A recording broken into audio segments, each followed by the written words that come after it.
And we are live. Welcome back to the channel. This is the Action Figure Grader, and we've just put together a quick live stream for today just because I'm bored. The blacked out Ewoks has joined me. He's bored. We decided that it would be fun to kind of just put together a little chit chat, and nothing like starting with my computer going wacky right now. BOE, let me hand it over to you while I mute my computer.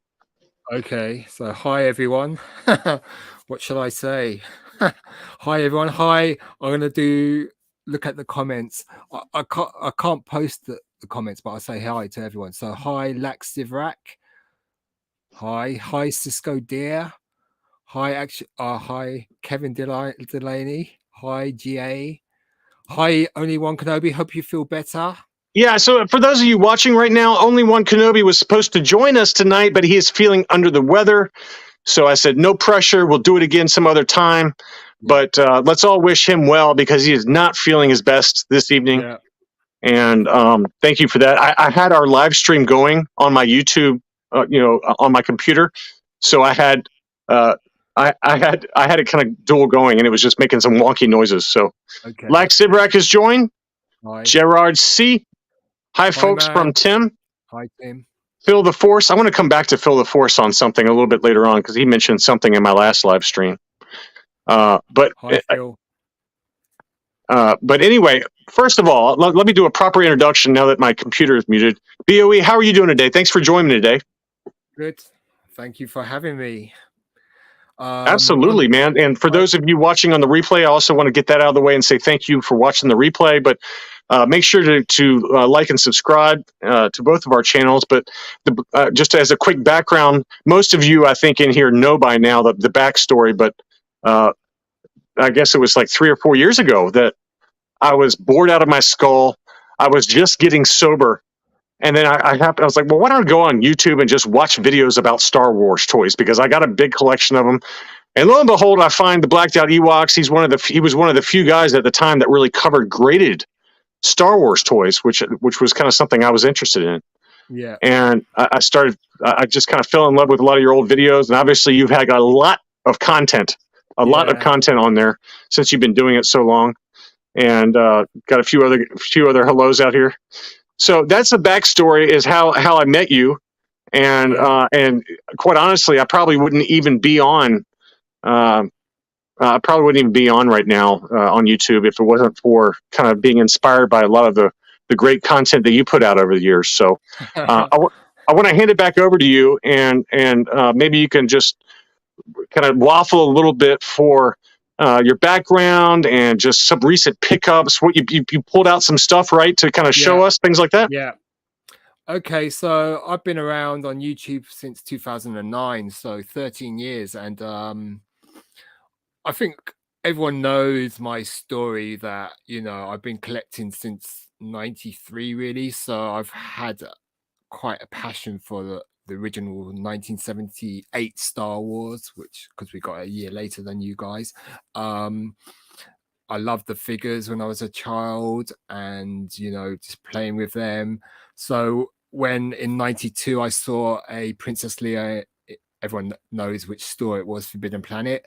I had to get one, so I started collecting in '93 the vintage carded figures, and by '94 I had more or less everyone except in Yak Face on a card. And then when I got a laptop in 2009, I went back on eBay, or started going on eBay and buying more and more, or maybe perhaps using my YouTube channel as a excuse for having to buy more content, so justification for spending more money. And I do that too. I look at my wife, a big box comes in, I'm like, sorry, baby, it's research for the channel. So go ahead. Yeah. And then so I was buying a lot of graded mint on cards, and then I started to look at the loose graded market and started collecting graded items, which obviously was kind of frowned upon, and then started to discover variants, like foreign variants, especially the Lily Ledays and all that sort of stuff. And starting to take tiny steps into that area of collecting, and then obviously more recently with the Spanish figures, and obviously over the years you gain more knowledge and you become quite an expert in a way, and you know, you all that knowledge you have in your head, you can sort of use that to help you choose what you want to buy. Also, I collect other lines as well. Quite a big Star Trek fan. Started more recently collecting Motu as well, loose graded. Even though I didn't have those as a child, I think they have a certain charm to them, and they're certainly a lot more affordable than Star Wars. In terms of Star Wars collecting, I've always collected the action figures, the comics, trading cards, books, novels, and that sort of stuff. So, you know, I'm quite into having my fingers in many pots, and so to speak. And also always with 95, you got the Power of the Force again, so you got all of those. So I collected those heavily, and all the subsequent lines, other lines like Galoob, Action Fleet, and bits and bobs. So if it said let me ask you something, BOE. So you know, you've been collecting, and you know, obviously my channel's to a certain extent focused on the investment aspect of it, and like how it's kind of like another asset class, and you know, high grade collectibles and price guides and all that. I would love to hear just generally where, you know, given that you've seen what prices have done since like the mid 90s to where we are now, you know, I would just like maybe give us your snapshot on the current health of the vintage Star Wars market as a whole, and just, you know, where you think we're going, where versus where we've been, stuff like that. Well, I mean, at the moment, with all the economic woes that we are facing in the West, and you've said this in your own videos, that, you know, there's going to be a slowdown in prices for perhaps more common figures, but certain more hot, like Boba Fett, is probably a law unto himself. But you know, it's hard to tell, because I mean, in 2008 we had quite a major economic recession, and then I started collecting in 2009, and you could get a carded graded figure for 40 quid, like a Neon Num tri-logo for £38, and you know, so the prices then were seemingly, at the time, I think it was when 2012 and after, when Disney sort of, and all the hype with the new films, that's when the sort of more and more collectors came in, and probably people that were looking to, like you say, invest, because you know that sort of aspect far more than I do, and that's why certain people have, you know, I mean, certain items have just gone up, rocketed up in price. You know, it's just amazing, like a loose graded Boba Fett and all that sort of stuff. Yeah, I mean, I feel like obviously, I think you and I and pretty much everyone watching this fall into the category of the passion of Star Wars collecting, right? Yeah. But you know, there's a reason that people watch my stupid price videos, because there is a certain kind of like, well, what's my thing worth now type thing. Yeah. And I mean, I'll give you some anecdotal evidence that I personally think the market is coming down. There was a 41 back Lando clear blister. CAS graded 80. Yeah. And is sold yesterday in an auction for $180. $180. There was a 21 back AF or a CAS 80 Hammerhead that sold for $400. Now you go back even 3 months ago, those were $1,200 to $1,500 items. Wow. And so, I mean, it seems like either people just didn't see the auctions, or you know, the day of reckoning is here, where people are just dumping their stuff, and people aren't buying that high end stuff. Yeah, slowing down. I mean, Jared Coyle's just made a good point that a Fat Lips 85 Bosk is just sold for £720. So certain items are just, you know, rarity always wins. Yeah. I mean, with the Lando on Empire Strikes Back card, he's quite obtainable. He's quite easy to find. I mean, you know, it's, I obviously they're going to be maybe a more leveling off, maybe a more realistic prices realized for, you know, because if you asked me in 2012, if I would have expected prices to rise that much, I would have said no, definitely. Yeah. It's just with the hype of the film, more people coming into the hobby, people that, you know, like what you told me about all these big investment companies like BlackRock taking all these grading companies over. Oh, that's crazy. Obviously they're seeing these as good ways to dump money into, and you know, the Wall Streetification of our passion is happening. Unfortunately, I'm going to skip around a little bit because I'm going to ask that those watching right now. We've got 42 of you watching. Thank you so much. The Blacked Out Ewoks is my guest. We might skip around a little bit because I want you guys to contribute questions, and I'm going to do my best this time for once to keep up with them. Phil the Force, again, I'm going to come back to him because I've got something I want to ask you, BOE. But he says, have you got many of the Playmates Trek line?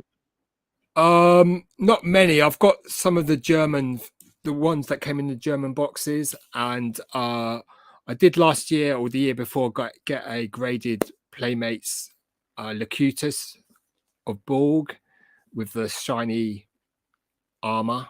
I got that for dirt cheap. I've got some of the Mego Star Trek figures. They're the ones that really I like. The ones from the 70s. Yeah, I've seen a few of those videos. It's pretty great. Ross Williams, he asks, who's loving the latest episode of Andor? Now, full disclosure, no spoilers, okay, guys, because I haven't seen 5 or 6 yet. My life has been chaos. But I want to get your opinion just generally about Andor, because me personally, I feel like it is exactly what Disney has needed. They've gone gritty. Yeah. They've gone kind of not focused on Skywalker. It's sharp dialogue. It's just everything about it. I love it. But I want to hear your opinion on it. Oh, the pacing's good as well. There's a lot of, like you say, dialogue. It's not all action. It's building up towards the action which you see in the last episode that you haven't seen yet. So you know, it's well paced. It's there's a lot of character development. You sort of get invested in the characters and you care about them when certain characters might get shot and all that sort of stuff, you know. So it's definitely going in the right direction. From my limited, I've only seen episode 4, but it seems like they're heading towards Ocean's 11. You know, a small band is going to take down the big and pull off the biggest heist. That's all I know so far. But I'm with you on that. I feel like the character development and some of the dialogue scenes in episodes 1 and 2, especially. Yeah, the dialogue scenes were better than the action scenes. It reminded me of like almost Quentin Tarantino-esque with just the snappy dialogue and like the kind of quirky characters, like that fat security, kind of ruddy-faced security guy, and some of his lines about festering rebellion. I mean, I just love that stuff. It's unbelievable. I mean, if the dialogue is good, then you can watch a film or maybe perhaps thinking about my own movie, Red Army Bunker, that you get invested in the characters and you can listen to them rabbit on a bit, and then there's little breaks which are the action scenes or maybe traveling from one place to another, you know, and you know, just going from different places. So you've got Mon Mothma and her in the Coruscant, and then you know, you've got the crew planning the heist as well, you know. It's getting quite exciting really. So hey, do you have VC 115, which is Darth Vader Emperor's Wrath, the one with the lightning all over him? I've got him on the Lost Line card. I see, like Darth Wizzy, who's a Patreon supporter, he keeps giving me BS because I don't have it yet. I can't do it anymore. Okay, the vintage. We're going to come back to the vintage collection in a little bit, and that's why we originally we're going to have OOK on. But I do have some questions for you on that. But what do you think about the prototype market? Do you keep up with that at all? I know you have a bunch of really great prototypes, especially some of the clone, kind of clones and things like that. Yeah. I mean, it's definitely, people have realized, because when I was buying them, I was picking them up for 20-30 quid each. Obviously that Efont Man prototype, that one's one of my favorites. Oh, I love that prototype, that Efont Man you got. Yeah, I need to find it. I haven't seen it for ages. But in those days, like say 9 years ago. You could pick them up for 10-20 quid each. So I've got a Wedge Antilles, I think from the saga.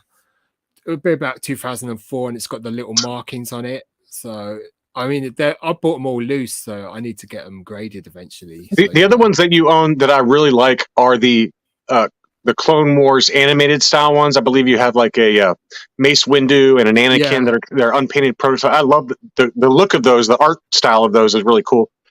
Okay, excuse me. Thanks. Okay, good.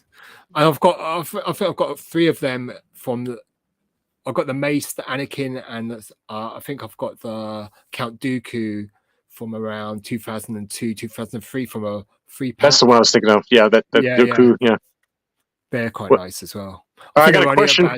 I got an okay question for you. Yeah. I think it was Return of the Jedi Leia, right? Or Tri-Logo Jawa. But what is your biggest miss/regret in collecting? I think that's the Jawa, but go ahead. It has to be the Tri-Logo Jawa. I could have picked it up for 40 quid in 93. I just put it back because I thought 40 quid in those days was a bit steep, but I didn't like the way the picture looked on the cards. But if I'd known then, that there's still one. There's still an AFA 75 Tri-Logo Jawa on eBay that keeps dropping in price slowly.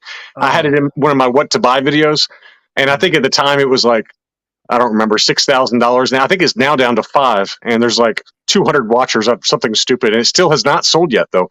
But I'm surprised it hasn't a little bit, just because it's such a difficult Tri-Logo to find. Yeah. In terms of modern, the what's her name? She's just been reissued on the Ahsoka Tano, the original version of her, because there's a photograph of me in Forbidden Planet with them behind me, and the Legacy Collection are, what are they? The Han and Leia children. Those two. I had them Jason and Jenner. I had them in my hand, 15 quid each at Forbidden Planet, and I put them back. So Well, let's go now. Let's take that same question. Now, I've got one in mind that you're probably going to give the same answer on, but let's go. Like they say in the last few months, what's your biggest regret not buying? Oh, there's a few. I mean, sometimes the computer screws up on eBay and stuff like that. Because I've bid on this orange headed Bosk.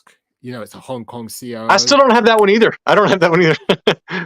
It was at 80.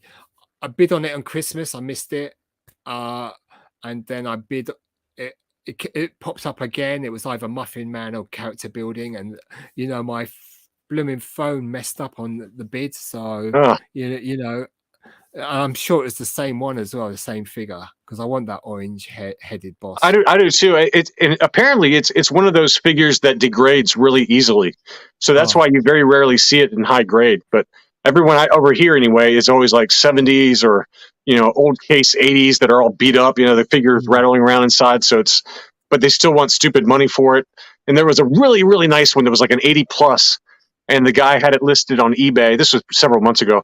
But he had it listed on eBay for like $600. I was like, I'm not paying $600 for that. That's what I paid for a mint on card.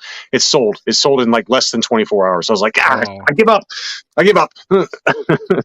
Yeah, I mean, your life on eBay or if you go on Facebook is often more misses than hits, and you've just got to live with it. It's like whatever you miss, you're probably missing. That is exactly right. You got to live with it. The ratio probably 3 misses to every 1 win, and stuff like that. So you just got to live with it, and the one that I had top of my head was that Lando that we had no idea what it was. I should have just bought it. I don't know why I didn't. That was so stupid. It was a UKG 80%. For those watching, it was a UKG 80% Lando Calrissian loose graded, but it was labeled by UKG as a dark gray cape. And I was like, well, what is that? But then I pulled off my, I've got like 5 or 6 Landos behind me, and there's no doubt it was a much different color. And it was uniform. It wasn't degradation or anything. And it was like $80. Yeah, why was I hesitating over that? I should have just bought it. I don't know why. I mean, when are we going to see that again? Never. If someone's got it now and they've watched your video, they know it's going to be something to hold on to. I should have bought it. They know it's something I want. They know it's something you want. You know, it's just yeah. It's so true. All right, I've been keep putting it off, but Feel the Force. You know, I got to bring this guy up because this is something we talked about in my last live stream, and that's Starkiller. Now, wow. Starkiller is apparently coming into a reissue, Yeah. and Phil the Force had said during the last live stream that he spoke with somebody at Hasbro or some representative, and they're going to use the same card. And our opinion during the live stream was that it's a perfect opportunity to put him in the gaming greats and put him on a Force Unleashed card. The guy is the main character in the Force Unleashed. They already have other card backs for the Force Unleashed gaming greats. Why are they reissuing it on the same card back and cratering the value of mine? Crazy. So, yeah, I don't know why they're doing that because, such a good game as well. See, there you go. I played the hell out of that game. That game was very difficult, by the way, on the hardest setting. I was all into like the Xbox achievements and everything. And I was like, I got to beat it on the hardest setting. And I probably on the easiest setting, but it was a very difficult game on the hard setting. Yeah. I mean, it's such an opportunity for Hasbro to put these reissues on new cards, and all slightly different cards, and they're just being rather boring and just sticking them on the same old card. I mean, I'm glad with the Ahsoka because that's one I've always wanted, but it's something like, as only One Kenobi saying, we need. I mean, the variety is the spice of life, so that's what we need. But based on you watching Andor and excluding obviously the two that I believe it's two that Hasbro has announced as pipeline Andor characters, who else would you like to see in the vintage collection? Obviously one of the I don't know if they're called mud troopers, but the sort of trooper figure. Mm-hmm. The security guard. I like that British guy who's like really like admiring the security guard, and when they go down to whatever planet it's called, and he's like a bit chubby, this geezer, but I love that guy. He was my favorite. Yeah. He's sort of very encouraging to him, when he gives that sort of speech that everyone else is finding rather lackluster. He's sort of going, "Good job, sir," and all that sort of stuff. So yeah. I've got another question. This is from another Patreon, but what a beauty it sounds like. He just got back a Luke orange hair farm boy. Yeah. Graded CAS 85+. Your thoughts on Rarity and Price? I don't know how rare it is, but in that high of a grade, it's certainly very rare. Top of my head, and Chris Prune Production, who's watching right now, Chris W. I would love to. He knows these way better than I do. He owns an AFA example. I'm going to say an 85+. I would guess it would probably be $4,000 to $4,500. That would be my estimate on the price. Yeah. Pull out some items as you wish. That's an orange-haired Luke Bespin. That's the orange-haired Luke, yeah, and that's the Luke Bespin version, which is a little easier to find, but still. The man's version. It graded 85 as well. That's a great figure, though. Yeah. Yeah, that's about as far as I'm going to go with the orange-haired Luke. So I'm not getting a Luke farm boy orange hair. That's all I can afford. So, yeah, me too. Great figure though. Hong Kong CO, very nice. I mean, a graded 12 back. I mean, farm boy Luke with orange hair is just it's worth more than a double telescoping saber Luke, isn't it? So yeah, I would totally agree with that. Certainly more prized, so definitely worth plenty moolah, as you Americans would say. So yeah. What else did you put? I know you pulled some items out, and we're getting way off track as usual. But I would love for you. Feel free to display some items or give some backstory, whatever you want to do. Okay, so I mean, I've got quite a range of stuff I pulled out because you told me to, and so we'll start with comics, I think, because comics is something right up your avenue, as they say. So here's a British Star Wars Weekly. This is the only graded Star Wars Weekly comic I've got, but I've got quite a lot of these loose graded. Used to pick these up in 93, 94 down Notting Hill Gate, part of London, trendy part of London, for 10p each. So very nice. Empire Strikes Back. This is quite an important one because issues 127 to 128 and 129. 129 has the Boba Fett on the cover. Touted as being that we got Boba Fett's first appearance slightly before you Americans. So absolutely, this comic is the 3 issues 127 to 129 are considered, and you got Yoda as well, and like got great cover artwork as well, which these comics have. Even though a lot of the pages are black and white and they have other comics, this is something that us Brits cherish. So and then if you compare it to the size of an American comic, massive difference in size, isn't it? Yeah. So that's I mean, great. this is 19 issue 29 for is graded 9.6, but in those days you could pick these comics up quite cheaply. I mean, I've probably paid no more than 30 quid for this, maybe a little bit less. And then this one I got for a steal of a deal, I think this year, for about 21 quid. You can't even grade it for that, really. I mean, and it's 8.0. I know that seems low, and I know certain people only have 9.8s, but to get this comic, so hard to find. Comic, because it's so large and it's so people didn't really take care of it. Because I met this guy at Sandown Park and he was telling me, we only thought these comics were just like things to read and write all over. A lot of these British comics had writing on them because they were, so it's very hard to get these comics at a decent grade. Oh yeah, and you can't. I mean, I bet you they don't even have that in a 9.8. There's probably not any out there. I got another question for you from Keith Guppy, a fellow Patreon supporter, good supporter of the channel. And this is probably a question I've asked you a million times, but what's your most prized possession in your collection? I think just because no one really bid on it, I like that Gamorrean guard. I got that prototype, sample. Salesman sample, yeah. Very rare. Because I got that in 2010, and it's just something that in my mind I didn't even know existed at the time, or and to find it in the UK, and no one else was bidding on it, so I took the risk, and it turned out to be kosher and all that sort of stuff. So and it looks so cool. You got the Gamorrean guard on a 2-1B card, so it just looks so cool. I mean, I like some of the foreign cards as well that I've got, like the French Meccano Yoda with the long blister, something quite rare. I like the foreign cards. I'd say a lot of the foreign vintage stuff I've got, or some of the Tri-Logo mist cards, anything odd. Maybe I'm an odd guy, so I'm sorry, BOE. You collect Star Wars dolls?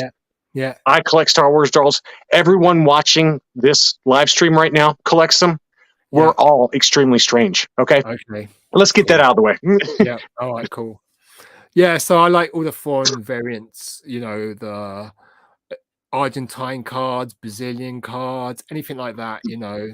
Anything a bit more off kilter, so to speak. I just like all that sort of stuff. Yeah. I got an answer for Tony on his CAS 85 plus orange-haired farm boy, and Prune Productions. Chris W. He's had several chains through his hands. He said he sold an 80 plus for 3,500, and he thinks it would be close to 5K for an 85 plus. So there you go, Tony. There's your answer. That's a big number. That is a big boy number. That's a good question from Andy Lemaire. Well, let's see if I can get... Okay, here we go. AFG and BOE question. If you could trade collections with someone who would you swap with? I think I'd probably point it back the other way. Let's see, I got the wrong... There we go. Yeah. All your foreign stuff, I mean, all your mint on cards, I think I've maybe got 70 mint on cards, at 70 or 80. You've got just about everything else.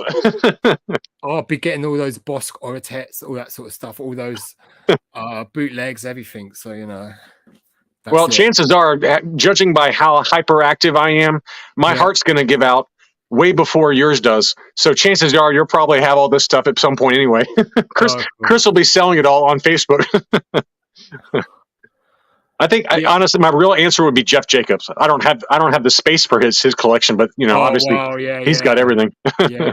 His collection's amazing. Yeah, for those I, watching, if you haven't checked out Jeff Jacob on, he's got some old videos, but I don't think he's updated it. But he's got a brand new collection room that's the size of my house, I believe. I think it's like 4,000 square feet of nothing but Star Wars figures. yeah, he's got great videos where he just goes through. I think he inspired only One Kenobi to do the sort of museum Wall. Yeah, the wall of figures. Yeah. There's the next question there. Danny Allen has got a good Okay, question. here we go. Don't you have a few original Kenner Revenge of the Jedi proof cards? What's the most sought after one? It could be if you're a focus collector. If you collect a certain character, then you'd want it. So I know a lot of boss focus collectors that are after my one. So, but if you, I probably the most valuable must be Boba Fett or the R2 with the white nameplate. Yeah, the other one I was thinking is like the R2 maybe. Some of the first 12 figures, because I think weren't there like first 12 figures that were. Well, that's also the R2. That's the R2. That's the one I'm saying with the white oh nameplate. oh yeah. So, yeah. I mean, I'd say it's probably if you collect a certain character. So for John, it'd probably be either the Bosk or the Cloud Car pilot. So And you've got Luke Hoth, yeah, Bosk, Bespin Guard. Yeah, and three. That's it. Those three. Yeah. Okay. Yes. Having one, I mean, for me, having one is going to be more than plenty, unless a boss comes up and I'm loaded, which I'm not. But that would be the only other one I'd probably want to get. But yeah, it's a cool line. There's some people that just literally buy every single one of them that come up on Facebook on like Deal or No Deal. There's one guy that's bought like the last 10 on Facebook. it's hilarious. Yeah. I mean, there are people that have them all. I think there's Jeff's got them all. I know that. 48, 49 maybe to complete the run. I think there's 48 plus the original R2, and then there's a blank card. There's a blank card as well, isn't there? Yeah. Maybe that's the other two. I don't know. 50. Yeah, and I think the rough estimate is about 13 to 14 for each character. Oh, is that right? I never knew that number. I never knew that number. Something like that. So 13 to 14. So All right, we got another question for you here. With so many amazing pieces, this is a question that all of us have a problem with. How do you possibly display everything? Unfortunately, I live in a tiny little flat, so unfortunately I can't. So most of it's in storage, which is a real shame. It doesn't matter though. I mean, whether you live in a flat or you live in like a mansion, at some point, if you collect long enough, you're going to run out of space. It's like a law of physics. Yeah, I mean, I've got a lot of modern stuff just hanging around because I don't really care about it, but just bits and bobs. But high quality bits and stuff like trading cards or whatever. Just keep it all stored away. I need to pull out goldenrod so people can see that. This is a pretty famous error card that, and tell the backstory because I don't know it all. I thought it was like a disgruntled employee or something, but give it a little backstory. I mean, obviously Lucasfilm sort of denies this card's existence. Really, oops, I almost dropped it. Really, the corrected card is actually more scarce. So. But this is quite a legendary card. It's been known about for a really long time. So I've got two here. One's graded, one isn't. But I've got another one that I bought years ago as well. Plus, I've got the green set, which I think that one has the corrected card. So you've got two cards there here. Goldenrod is very excited. Let me see.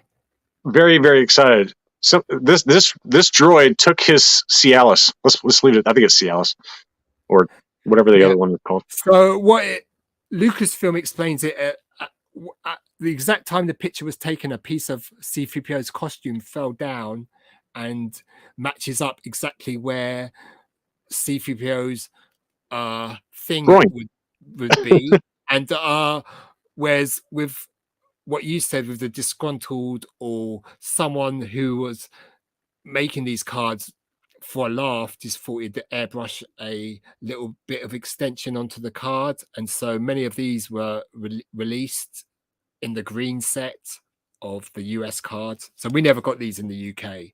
So it was a disgruntled employee that did that? Maybe not disgruntled, just someone having a bit of a laugh. I see. Okay. Yeah. I mean, and then they corrected that and the corrected card is actually more scarce, but everyone wants this card. So, Yeah, one of those actually just sold 2 days ago on eBay. It was a PSA 8 and it sold for $425. So wow, that's a lot of money for a piece of cardboard. This one's a Beckett 7 near mint. So I got this for about, I don't know how much I paid, but quite a few years ago. So, it wasn't too expensive, but, it's such a legendary card. And then this one, these two are slightly different. One of them underneath at the bottom where it has all the sort of legalese, it has 2 stars on one. And this one, it has just 1 star, little blacks or asterisks. I don't think the camera's going to really pick it up, but these two are slight variants of each other. So that's why I bought this one as well. So card 207, you can even nowadays, this card is replicated now, so you can buy a replica of this card. That's how iconic it is, the card 207. So, but you're getting into trading cards now. I think trading cards are quite nice to collect because they're kind of small. They don't take that's a big reason why. They don't take up too much space, and a lot of them, apart from say the blue card number 1, are quite affordable, especially like you say in lower grades and stuff like that, the 9s and 8s and stuff like that. So, yeah, it was crazy. The blue card number 1, Luke Stormtrooper. Someone had commented in one of my PSA market updates that a PSA 10 of that sold for like $55,000 or $60,000, something crazy like that. I'm like, good God. Well, that's considered the rookie card, isn't it? So everyone wants that one. And then what other cards? I've got a few other cards. I got a quick comment. Yeah. Chris Curran, he mentioned that there was a TIE bomber that sold for over $1,200. I do cover that in an upcoming Loose Complete market video, Chris. But I talked to Chris W. over at Rogue 5 Toys. He and I discussed it offline. We both think that the TIE bomber diecast that sold either had photo touch-ups to make it look brighter, or as you mentioned here in this comment, it went through an oxidation or peroxide process. I personally think that someone peroxided it. I really do. Oh, wow. So I think but I mentioned in the video that's coming up, I think next week, I said, if you happen to be the person who bought that, please comment below when you get it in hand, because I really want to know, because $1,200 for that, I mean, it looked mint, assuming that it was not messed with chemically. But my question is, if you put somebody, if you put something like a die-cast toy that's 40 years old in peroxide, I would think that the paint would just strip off. It wouldn't just whiten it because it's on die-cast metal. But anyway, I'm not a chemist, but Chris, I did want to respond to that because it is in an upcoming video, and my vote was that it had been put in peroxide or something's going on with it. So anyway, so go back to you. I'm sorry. The TIE bomb is prone to chipping, and the wings are prone to yellowing, definitely, because they're bright red. It was very spotty. With the yellowing. If you look at the wings, wings, you could see some spots of yellow, but then the other parts of it were like bright white. And so it just makes you think that someone dipped that whole damn thing in peroxide. But anyway. Left it in sunlight for a while, yeah. I mean, here's a site. I've got quite a lot of these. These are quite affordable at times. Any tops modern trading cards. So this is Greedo with Maria de Aragon. I need to get Paul Blake's though. So this you could pick up for 10, 20 pounds even now. It's a good affordable way. It's a good affordable way to pick up autographs. These I bought on a whim really, because they're not authenticated, but they're claimed to be signed. So you've got the orange card, yellow card, C3PO, claimed to be signed by C3PO. I've already got his autograph anyhow, so it doesn't really matter. And then this one is Kenny Baker R2. This one does look authentic though. This is an orange card, the last set. So, yeah, and I cover this in a video I've got coming up on Tuesday with my first PSA return. But you can send a card in that's been signed to just have the autograph authenticated. You can have it the autograph graded and the card graded, or you could just have the autograph graded. So there's all kinds of ways to do that. But most of those famous people, you can kind of tell, like Anthony Daniels, his autograph is so distinctive that you know it's legit. So. And Kenny Baker's as well, but this one's claimed to be Carrie Fisher's. Oh, that's cool! Wow, it looks like it. Let me see. Zoom in. Let me take it out of the plastic. Yeah, that's a really expensive. I mean, anything signed by Carrie Fisher these days is just ridiculous. Yeah. Oh, yeah. I think that probably is legit. I mean, it looks like it. It looks like it to me. That's one of her less sloppy ones. As she got older, yeah. Oh, yeah. That's definitely legit because usually the E squiggles just like that into the F. So I would be shocked if that's not legit. And as she got older, she started scribbling more, but she always had that carryover S off of the Carrie onto the Fisher, even the sloppy versions. Yeah. So this would have cost no more than a $5. So that's great. The risk is it's not authenticated, so I was taking the risk because I didn't know whether it was the real. Yeah, exactly. I mean, the seller said it was real, but there's no verification. So that's. I got another good question for you here. I like this question a lot because I waffle between the two of these very often. Yeah. Are you the type of collector that would rather have 10 $100 items or one $1,000 item? I'd probably $1,000 item, I think. My problem is I don't have the financial discipline to save up that much money. And when I do, it's like, oh God, now I can't buy anything for a long time. Yeah, I mean, the most I've ever paid for carded figures, that Medane, I'd say that I got the sample again. So I'd say that was the most expensive. That was pre-graded on Vectis, and with Vectis they hit you with the additional fees as well at the end. So it's kind of, oh my gosh, how much have I spent? Here's another question for you. Yeah. Phil the Force says he went in hard on the Topps wide vision from the 1990s, that 1990, I think it was 95, 96, somewhere in there. And he asked if you had any of those. I've got the Topps wide vision. I've got the box for The Empire Strikes Back. I've got the loose sets for Star Wars, Empire, and Jedi. And then most of the other early sets. Really behind on modern Topps trading cards, but there's just too many. There's so many of them. I used to collect them quite, especially with the Galaxy as well. Star Wars Galaxy, especially the first 3 sets. I think I've got the factory box as well. The one that comes in is it tin or Millennium Falcon? I think I've got the tin. I've got one of them anyhow. I got given these at Sandown Park, which is an unopened pack of Empire Strikes Back trading cards. So very kind gift. Someone recognized me, and a good friend on Instagram. So he's a dealer, so he said, "I'll have these." So that was nice. That's really cool. Very kind. Because it's amazing how much these wax packs go for now.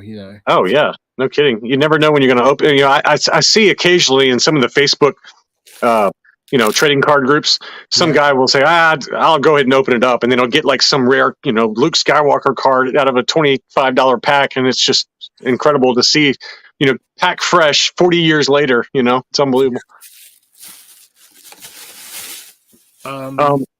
I got a question that I can answer. This is from Simon. He talks about a signed comic, but it's not the CGC signature series. And I'm assuming he's talking about either the green label, which is kind of like a non-authenticated. So for those watching, CGC only gives the signature series yellow label for signed comics when it's witnessed, when the signature is being witnessed by a CGC representative.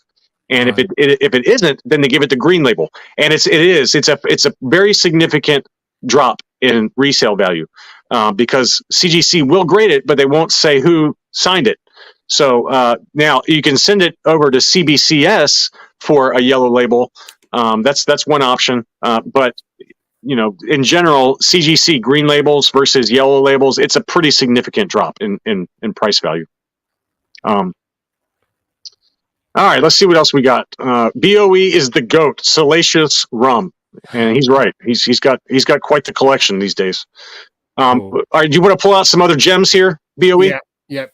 So everyone knows about Toy Tony. So this is a already had one of these. This is the C3PO, which is a very common Return of the Jedi Palatoy figure.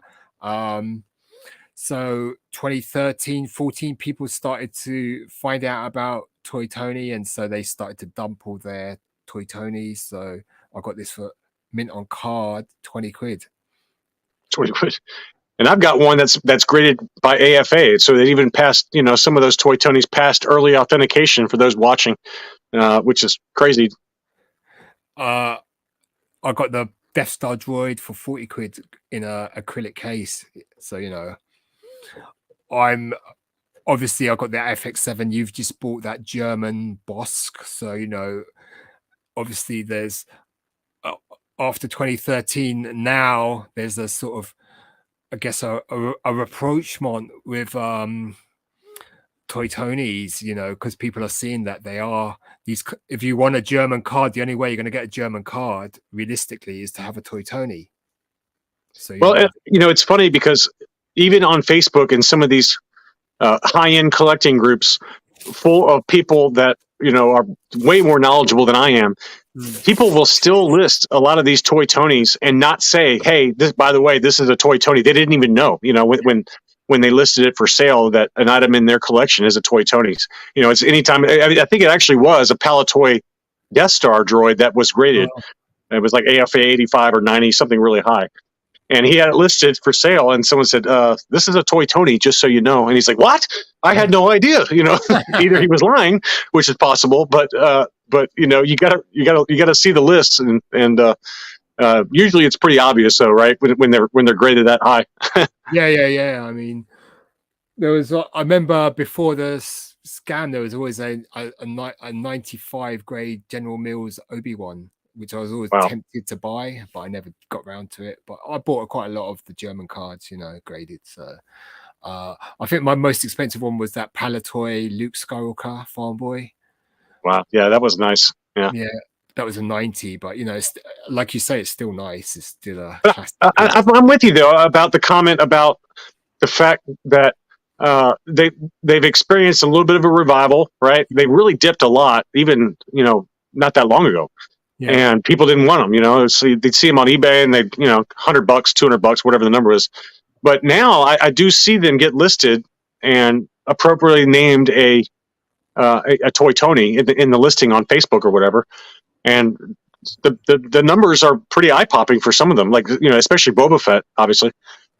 Well, like that FX7 I got, I knew that population was incredibly low, so I went for it straight away. And then some guy from Germany making me offers for it, saying no, I've just got it. But I think the lowest one is the R5D4 in the Toy Tony card in the population report. That's like 6 or something like ridiculous like that. So yeah. So and I'll let you answer this one, but Star Killer, he says, how many of these Toy Tony card backs are out there? I know you know the answer on that, so I'll just let you answer. There's many thousands, but I mean, for this, many thousands. The C3PO is one of the most common, so that's over 1,000 supposedly. So you don't know how many. There it is. Hey, I found this is what I wanted to show him. Star Killer, if you join the Echo Base Vintage Trading Group, you got that. They have this guide, and inside this guide, it's got a list of every single character as well as a parentheses with a number that has every single estimated number for each character. And so for the one that BOE is holding up in his hands right now, let's see if we can find that one. The 3PO's there's 1,234 of those, and I've got one and you got one. So I've got 2. So we got 3 between the two of us. Yeah. The Luke Farm Boy is a really common one. The Bosk as well.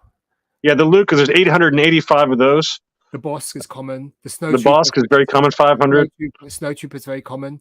Snowtrooper, 1126. So this is a great guide. And also, if you buy one of these guys from the Echo Base group, it goes towards like charity.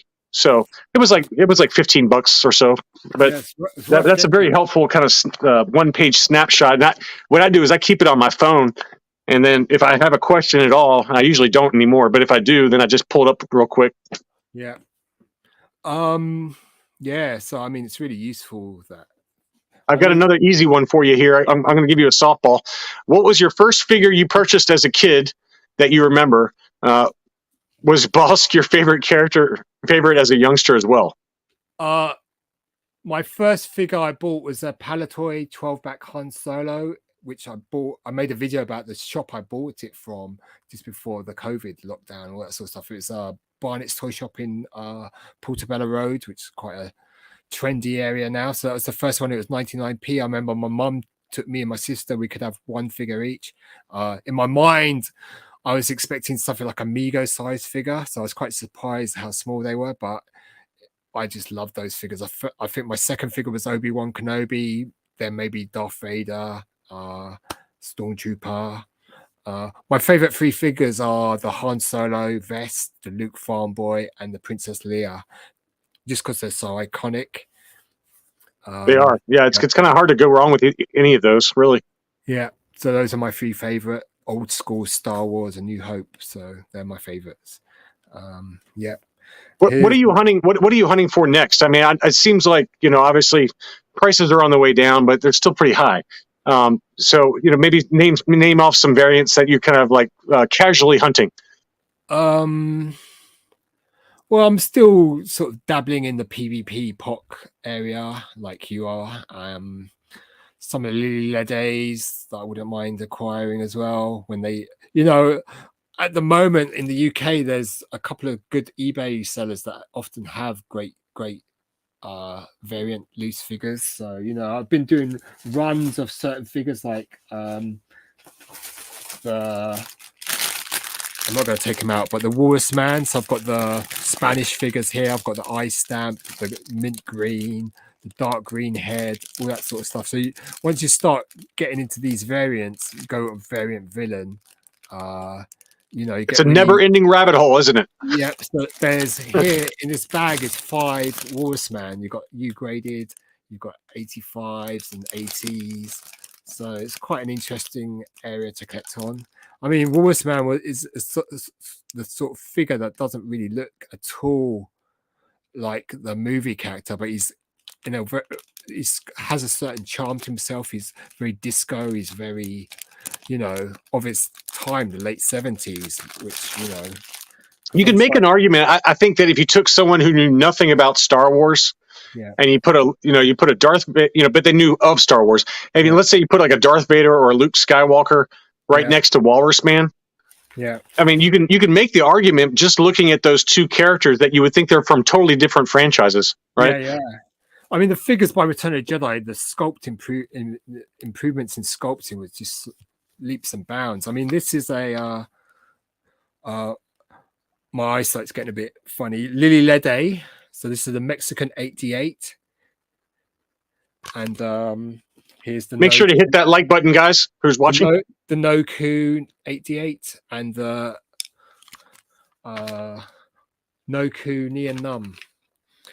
So this is sort of terminology. Once you go down that avenue or back passage of loose collecting, you get to know your Nokus, your Hong Kong COOs, your Taiwans, all that sort of stuff. It's all that sort of accumulated knowledge that you can learn from interacting with other people on Facebook, watching videos on YouTube, watching that Stream Figure Grader. You just get that sort of wealth of knowledge, and you can start collecting 5 Idiot Talking Toys. It's all that sort of reservoir of knowledge that you can just use to start collecting. Just choose one character that you like. So if your favorite characters are Han Solo or Princess Leia, just focus on that single character. I've got a good question for you that's sort of related here. Yeah. GA asks, should Hasbro do some vintage collection figures in vintage colors, such as Walrus Man, Hammerheads, Blue Snaggletooth? I would love to see a Blue Snaggletooth in the vintage collection line. How cool would that be? I mean, it'd probably be more likely in like the retro collection. I'm surprised it hasn't happened yet. Like a retro collection Blue Snaggletooth. I would think that would sell pretty well. Everyone would be all over that. Because it's such an iconic figure. Everyone knows the Blue Snag. and it's made an appearance in Clone Wars as well. So it's everyone would be over that. I mean, Hasbro are just they're just so lackluster in what they put out. It's just It's funny because like sometimes we give them heck for like repaints and stuff like that, but it's odd because like the Mithril, for example, or the droids Boba Fett.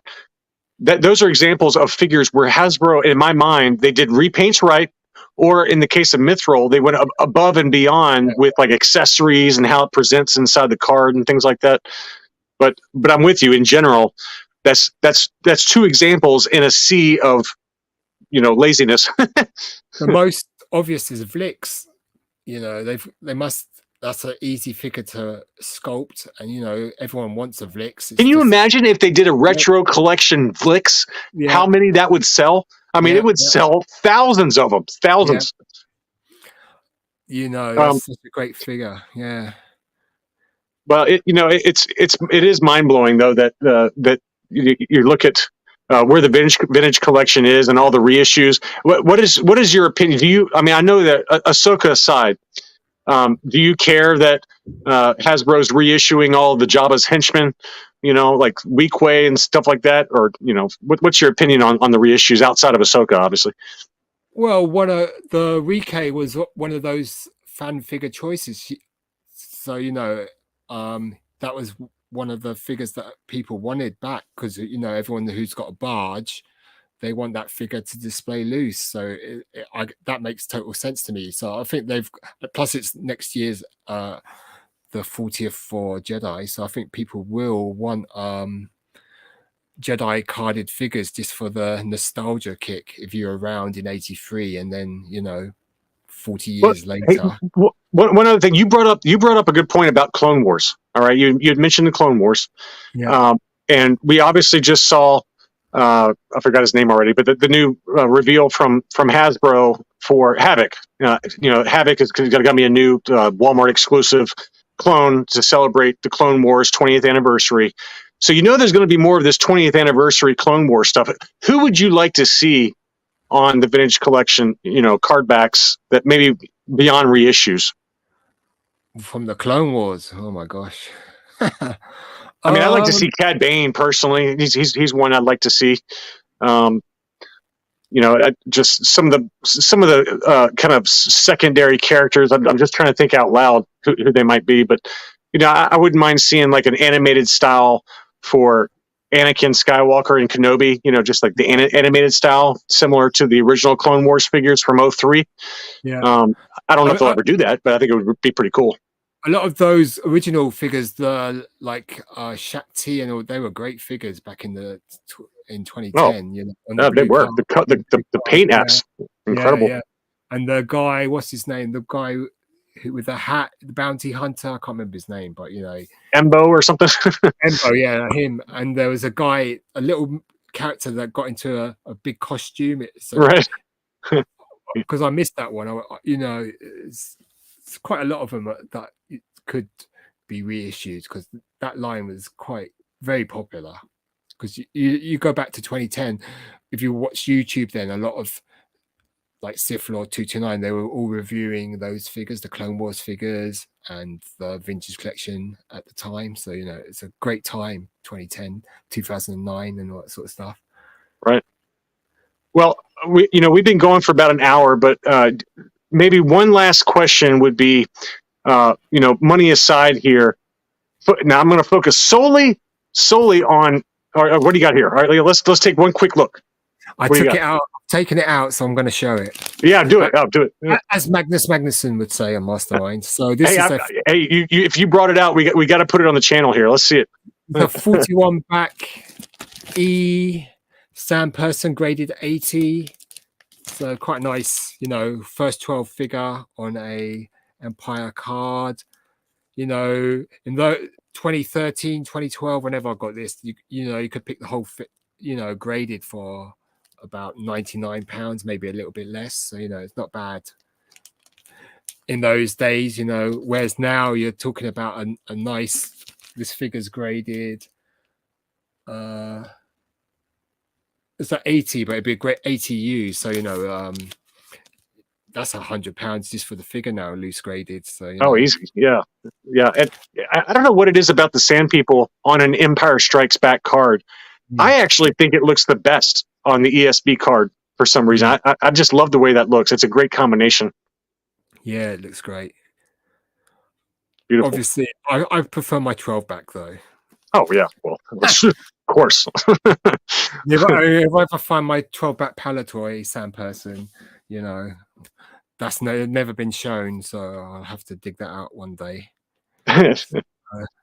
Well, thank you everyone who joined us today. I appreciate BOE coming on the channel. Make sure to like the video. Make sure to subscribe to BOE's channel if you haven't already. He's got thousands of hours of footage covering his collection, and it's not just showing off his stuff. The education that you can garner over time by watching his videos. It's honestly like a lot of the stuff that's in my brain now. I probably learned from your old videos. So make sure to go check him out on YouTube. Yeah, this is a bit like I'm Obi-Wan, he's Darth Vader. Before I was the master, only a master of evil, but now the circle is now complete. The only thing I'm a master of is idiocy. My wife will confirm that. But but thank you to everyone who watched, and we'll be back soon. Thanks for watching. Cheers, guys. Bye. Cheers. Cheers.